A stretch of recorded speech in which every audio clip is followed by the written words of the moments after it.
But what I want to show you is the attachment system is one of the things that makes it very hard to give up belief. And we see this illustrated in Darwin's life. If you remember, Darwin went on the voyage of the Beagle, 1831 to 1836. He comes home, and his ideas are starting to gel. John Gould tells him his finches are, species that have never been seen before, and he realizes that species are not immutable. He starts to think about evolution. Opens his notebooks. This was his original Tree of Life, and sees that man may arise from animals, and there is no need for any deity. Remember, he went on the voyage of the Beagle as a creationist. This is what he writes in his notebook in 1837. Okay. He's engaged to Emma Wedgwood, his first cousin.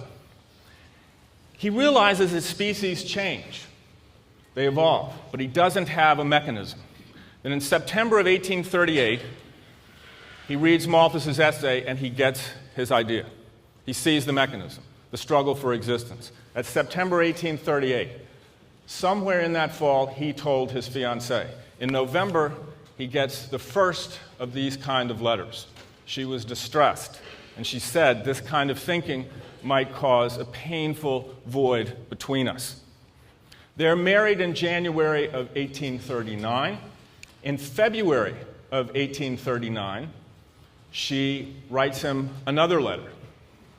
After his death, this letter was discovered, and on the bottom in his own hand is written, "You don't know how many times I have cried over this." By the 1840s, Darwin is walking Emma and the children to the church on Sunday mornings, stopping at the gate. They go into church. He goes off on a walk.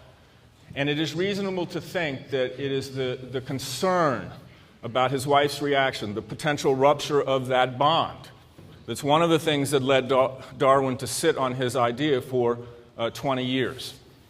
And we see this fear of loss of attachment even in one of the modern apologists, Carl Giberson, the Nazarene College physicist who is constantly talking about reconciling evolution and religion. And he states it quite explicitly. If he were to give up his faith, he would lose his parents, his wife, his children. Fear of loss of attachment, the rupture of that bond. So we see that the attachment system is both crucial to religion, it's one of the barriers to giving it up.